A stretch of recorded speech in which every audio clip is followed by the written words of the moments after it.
So Preston, you got I think it was a super chat or a random comment in one of your last streams where someone asked, were you ever confused by any...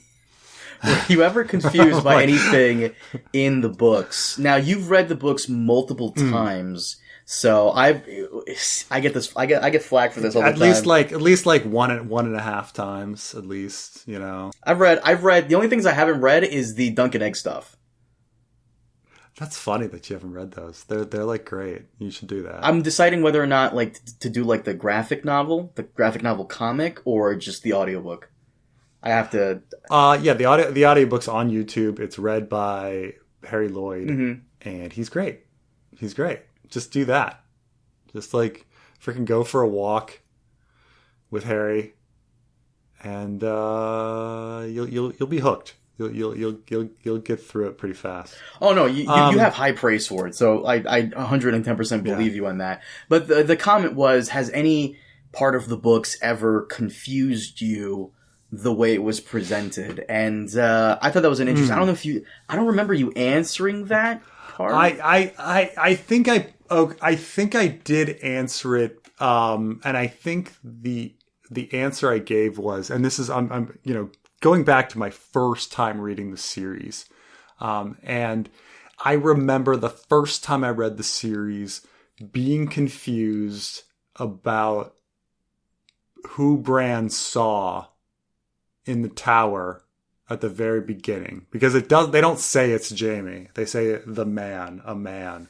And yes, you can go back and like figure it out. It's Jaime pretty easily. I think he calls her sweet sister at some point, and they say like he's a mirror image of the other woman. If you're, you're reading it the first time. It's a big book. I'm going fast. I didn't know that I was gonna eventually have this channel. I'm just reading it, and like I was just like, oh, like some dude was in the tower with the queen.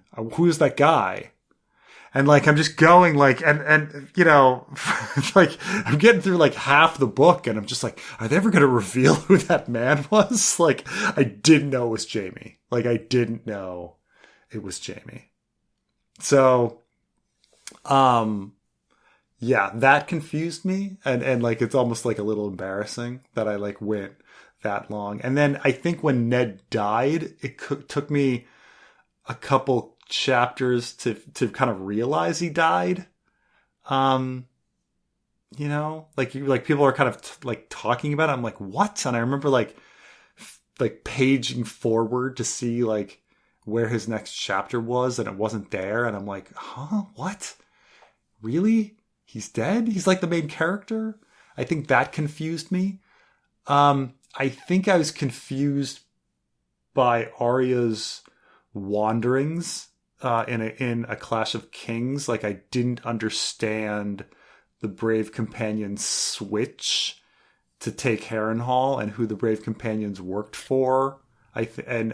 Yes, I was actually going to say that one too. The Brave Companions, who they throw their allegiance was a little like, is it Tywin now? Is it still Robb? Kinda like, what's going on? Right, because it didn't make sense. When you're reading the book, it doesn't make sense because you're like, oh, Robb is the good guy. The Starks are the good guys. Who the hell are these Brave Companions? Like you're viewing the story in terms of like Starks and Lannisters.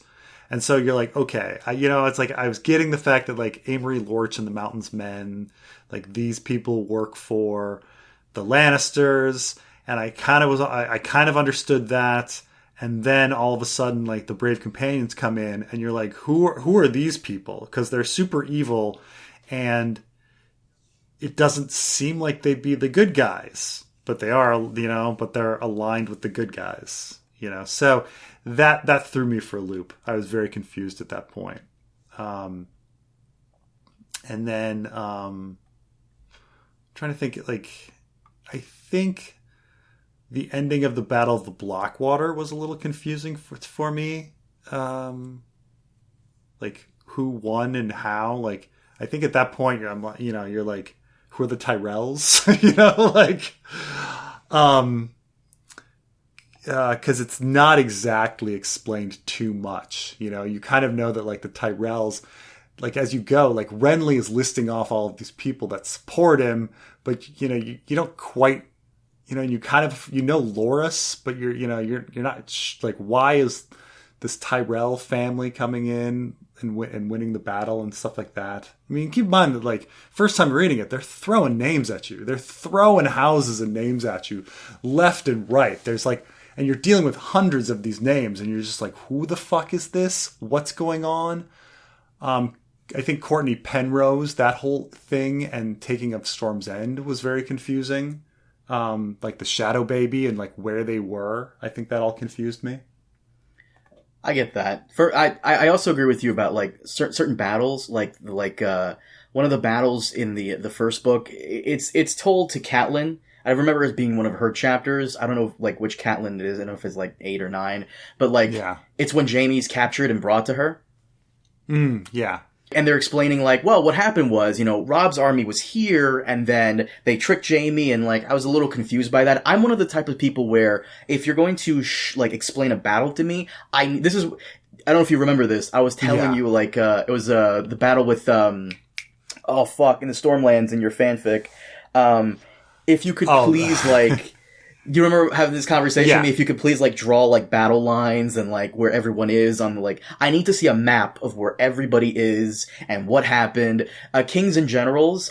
is it Kings and Generals? There's a YouTuber that, like, shows ancient battles, and he has, like, this whole production where, you know, armies are, like, different color squares and circles, and there's arrows, and, like, I love seeing stuff like that. So when it comes to battles, I don't blame you. Like, I need to see, like, visual representation of where everyone is. Certainly the first time through, I didn't understand like what was going on with the Trident and the split and Robb's armies being split and the Battle of the Green Fork. I didn't understand any of that. You're just kind of going, oh, there's another battle, you know, and that's it.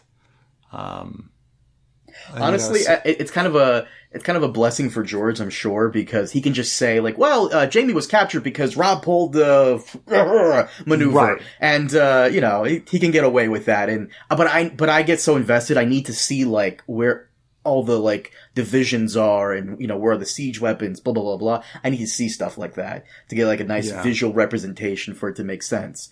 Do you mind if I give my confusion? Oh, please. I was telling you before we started recording. You have to know this off the top of your head. Which Dany was it when they start where Khal Drogo first gets his wound that like destroys him? I think it's around like Dany 7. Like Dany it's fairly 7 or 8. Like she actually like the situation 7. with Mary Maz Dor. Yeah. Like the situation with Mary Maz Dor actually lasts like many, many chapters, while like all of the stuff leading up to it is really fast. Like it's amazing how fast like Dany like goes from Pentos to Vaes Dothrak and is like eating that heart. Like that's happening really fast, and yet like she's like chilling with Mary Maz Dor a long time. Like it's very when you actually think about all like event wise, a lot of events happen early and then things slow down when they get to like Mary Maz Dor. But yeah. So yeah, 7, yeah.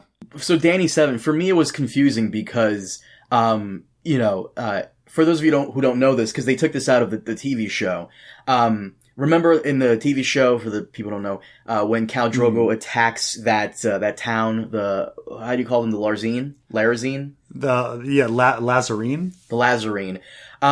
In the books, Khal Drogo attacks another Khalasar that also happened to be sacking the Lazarine. Yeah. So that was a little confusing. Like, wait, why is Khal Drogo fighting Khal Ogo and his son? Right. When in the previous chapter, like they were all in Vaes Dothrak, like giving praise to Khal Drogo and his wedding. Like, why is he like the next day, like attacking Dothrakis while attacking another city? Who are the enemies here? I could see someone being completely confused by that. In terms of like titles and names, because you said they throw names at you, I was so confused later on as to who the fuck owns the titles of Harrenhal. Because at one point it's given to people and then taken in the war, and then like it shifts ownership. But like, it's very confusing, right? I mean, it's one of the silliest things, because if you think about like the Lady Went just disappears from the story. Like, she's never actually killed. She just disappears from the story so they can give it to Janos Slynt, so they can take it away from Janos Slynt and give it to Littlefinger. You know, it is weird. Yeah, I'm sure I was sitting there at the beginning of Clash of Kings being like, who the hell is Janos Slynt? Why are we spending an entire chapter like with Tyrion talking to Janos Slynt? You know, like, and then it shifts from like Robb's control, from Tywin's control to Robb's control to Roos's control. And who's there now? Is it back to Jaime? It's Bonifer. It's Bonifer Hasty. Bonifer Hasty is holding it on behalf of the crown, right? Until Littlefinger arrives. There's Bonifer Hasty in the Holy Hundred. Yeah, but let me think of the actual holdings of Harrenhal. Okay, Harrenhal is the Lannisters take it from the Wents, then and then the Brave Companions take it from the Lannisters, and then the Brave Companions switch sides and they lose it to the Mountain's men again, and then the Mountain's men leave and they give it to Bonifer Hasty and the Holy Hundred. Yeah. Are you gonna have random, just completely random? Are you gonna have something bad happen to Bonifer since he holds it? Since Harrenhal's cursed, so. Oh yeah, probably. I'm trying to think of some other like going forward, because I want to say like as the story, as you get more into the story, I think it becomes clearer to, at least to me. I mean, maybe not to other people, but like I want to say like Storm of Swords. I don't know how much confusion I had in a Storm of Swords. Like a Storm of Swords is a pretty straightforward kind of story. I'm trying to think of like a part of that where I'd be confused. I'm sure the part where Dany goes to where she's trying to understand stuff at Meereen, I'm sure a lot of that was confusing because you have a bunch of these like names that isn't as easy to understand as like Jaime or Bran. Yeah, but they're all the bad guys, so you're just like, oh, they're all the bad guys. Everybody that's not Dany is the bad guy, and she's just gonna kill him.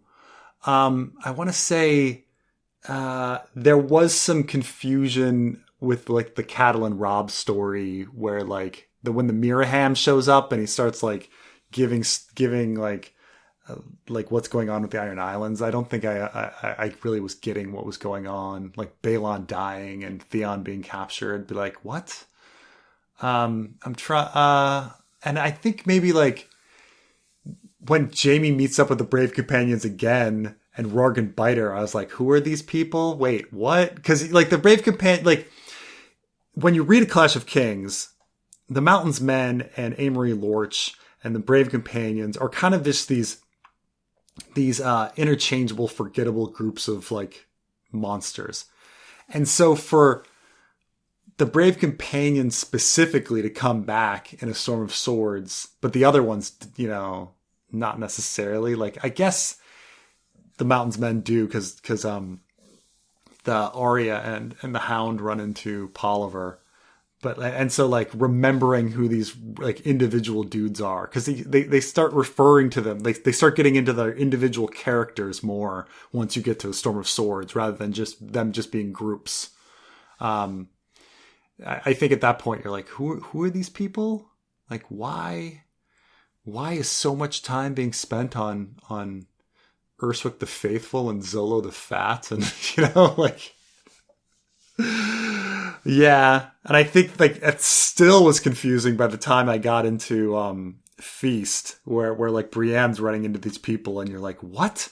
Who's Shagwell? You know, like you're like, I think it's one of the big reasons why one of my first theories was was the Brave Companions were Oberyn's Sellsword Company, because I think I was just so puzzled by the Brave Companions that I had to like go back and figure out exactly their story, because none of it made sense. I'm just like, who are these people?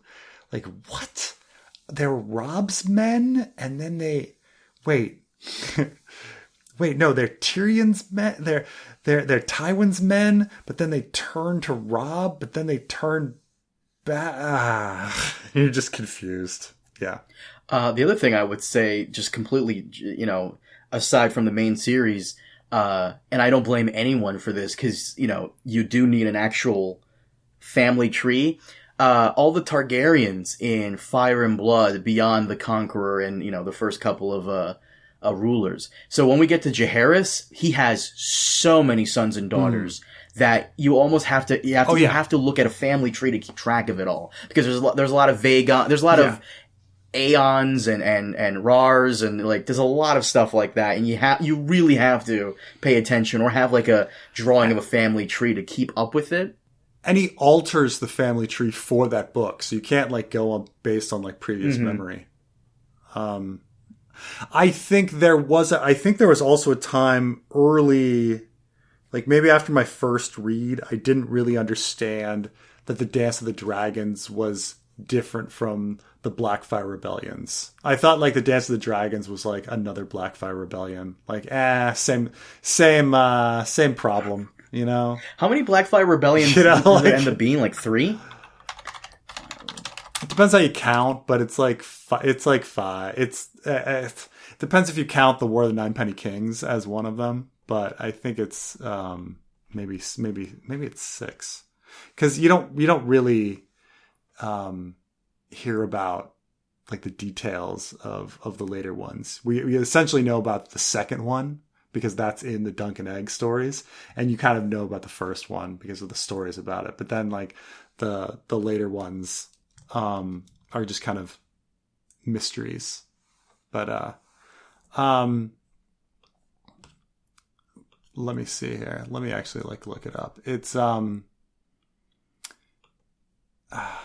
is it 5 plus? I think it might be 5 plus the War of the Ninepenny Kings, but I will double check that because it makes sure that it's not first, second, third. No, it's 5 including the War of the Ninepenny Kings. Damn it. Though I think it still might be like uncertain. Like, like if George wanted to add another one in there, he could. So it's 4 plus the War of Ninepenny Kings, and Maelys. It's at least 4 plus the War of the Ninepenny Kings. I would count the War of Ninepenny Kings as kind of a pseudo Blackfire Rebellion, since Maelys the Monstrous is kind of one of the main commanders, one of the main guys at the helm of it. Even though it's a good chunk of Essos, it's still, or the Free Cities, still. Yeah, it kind of. So I think in the world of Ice and Fire, they say there's 5, but like it was not really established until the world of Ice and Fire, which is is like practically semi-canon. That there are 5, but we'll probably stick with 5. Yeah, I'm also going to stick with 5 because they also say here that like Barristan Selmy, when he kills him, he supposedly ends the Blackfire line. Though, but that's the thing is when you say there's 5. That's the other thing is when they say like there's 5 Blackfire Rebellions, you don't know if that number is inclusive of the War of the Ninepenny Kings or not. So is it like 5 Blackfire Rebellions including? Is it 6 or is it 5? Because you can't even take that number and know what that means. I guess we'll find out in Fire and Blood Part 2, Blood and Fire. I'm pretty sure that's Blood Part 2. I know. Yeah, that's what he plans on calling it. So Blood Hard with a Vengeance. Like a good day to Blood Fire. Worst name. Like it could like it's like Fast and the Furious movies or whatever. He's gonna need the entire Part 2 to write all the Blackfire Rebellions and the conquest of Dorne or the unification with Dorne and all that. He's gonna need at least all of that, and I don't even know if he's gonna be able to fit all the Aegon 5 stuff in there. There has to be at least Part 3. I don't even know. I'm recently the past couple of weeks I've been really down on George. Like in my head, I'm just like, he's not finishing anything. He's writing nothing more. Is it because he hasn't posted a blog post in quite some time? Maybe he's really. Some people think that's a good sign. Yeah. Yeah. Maybe he's hunkering down. Oh wait, no, never mind. I'm wrong. He did actually 2 days ago. Oh yeah. What was it about? I don't think you want me to tell you. I don't think you want me to tell you. No? Is it about the Jets? No. It's about the Giants? No, he's very excited that... he's very excited about July 30th, and not for the reason you think. It's because a second season of Dark Winds is coming back out. So. Yeah. Okay, all right. Okay. And if you missed the first season, you can stream it on AMC+. AMC's streaming service. All right. Neato. Preston, do you mind if we wrap it up here? Sounds good. Guys, thank you so much for joining us. As always, we'll see you all next time. Have a good one.